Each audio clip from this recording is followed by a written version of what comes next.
Look, I think if you speak to people long enough now, everybody references the pandemic, the COVID virus, the crisis. That it's like it is obviously become like World War II, World War One, a reference point for the world. Many negative things in that, or there's so many points of view about it, and most people on the planet were affected in one way or another. I'd love to know what made you write a book, because look, an undertaking of a book is no easy thing. So, yes, we could all have opinions, but you wrote a book about it. Why did you write the book? Yes, the pandemic is a punctuation mark, a reference point in the history of humanity. It will go down in history as, there have been other pandemics, the flu pandemic of 1918 and so on and so forth, but nothing as severe as this has in recent humanity. So it becomes a reference point for the whole world for several reasons. It stopped normal function. It also brought the mortality of human beings face to face,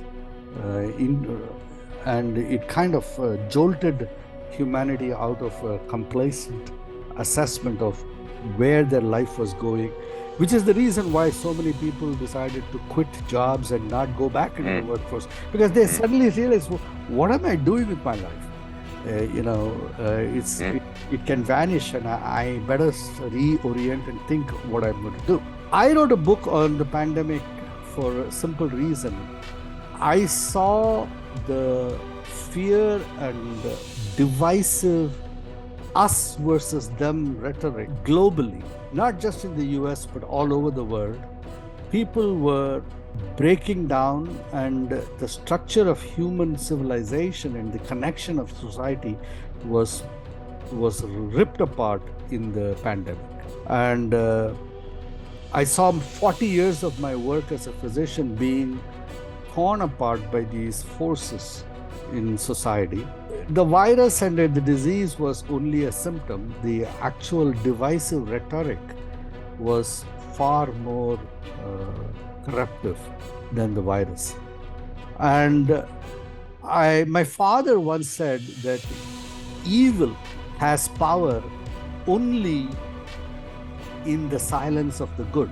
So in that statement, he basically told me that if I am silent, then I'm actually promoting evil.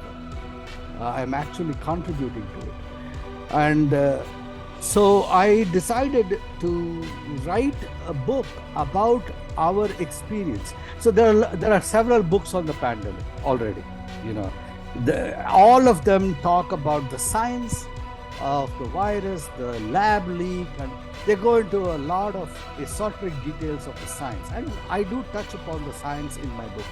But I decided that I'm going to write the story about the average people at the ground level, how they suffered and how they fought back, how they came together, how they were ripped apart and how they came together, and how they confronted. And literally it was like, and I called it the Reaper's dance, because the Reaper was, the point of the knife was on their throat, and instead of retreating, they pressed forward into the knife and pushed it back. So I wrote the book, try to elevate people out of the trap of divisiveness, threatening the fabric of human existence. And he's still threatening it. It's not gone away. It's there.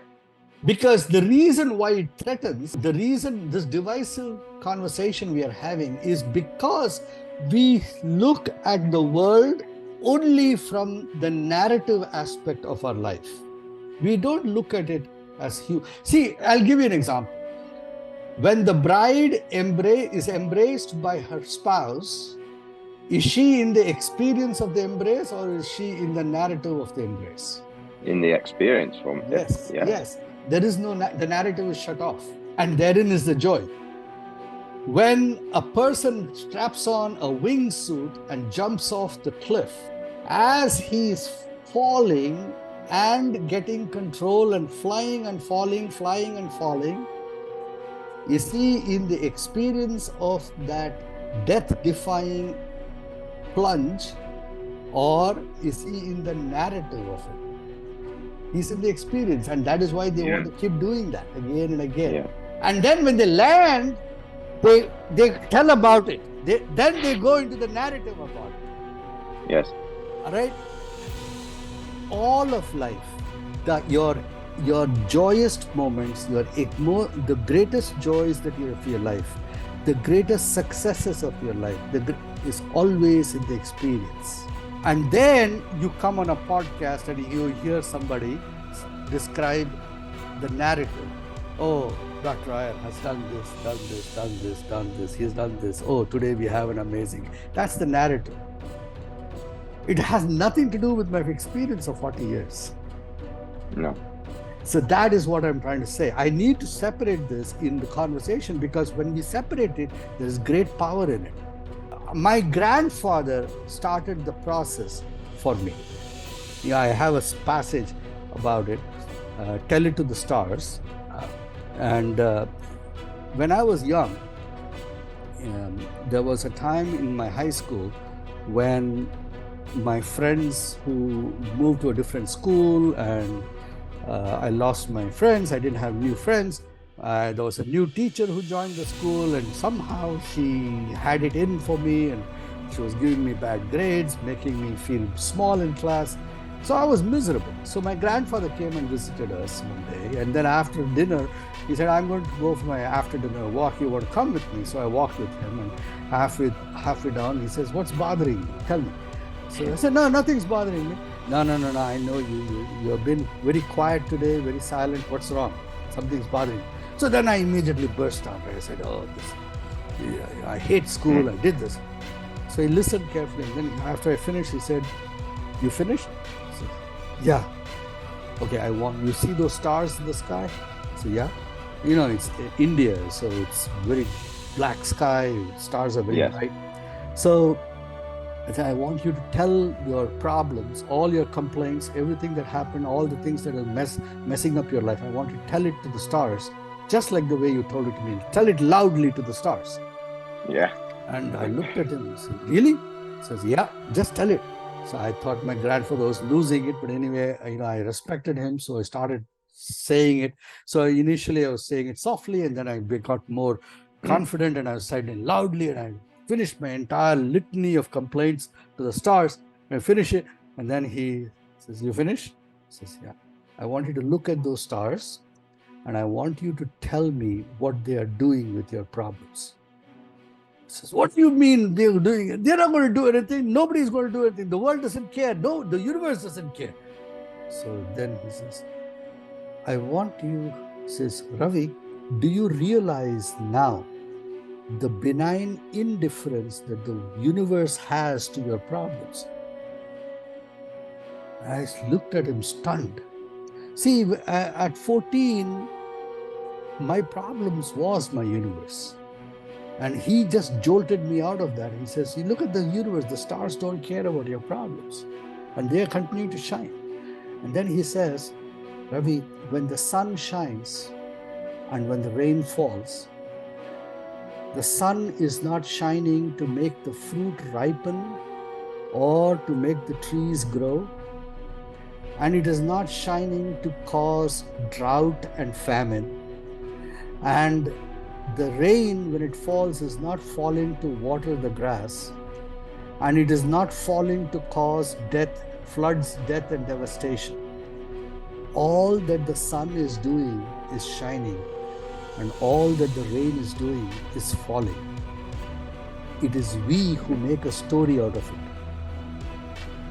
And then he said, when it is you who make the story, why do you make miserable stories? That was my grandfather telling me to separate experience from narrative.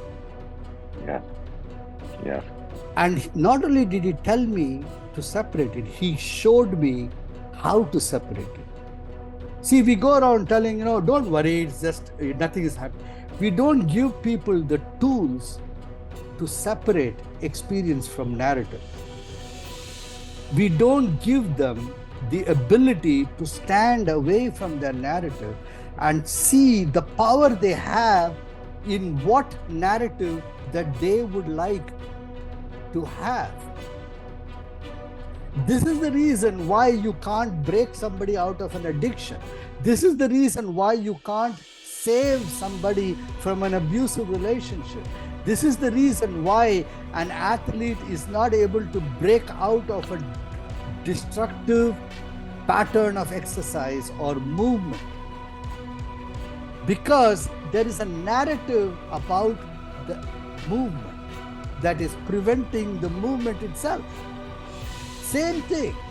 And if you can, and this is what leaders do, they, at an individual level and at a collective level, stand before a crowd and they are able to break them away from their old narrative, connect them with their experience, give them a new narrative which they can then power forth.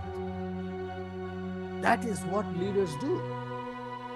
That is what storytellers do. That is what podcasters do, and that is what authors and movie script writers do. It's great.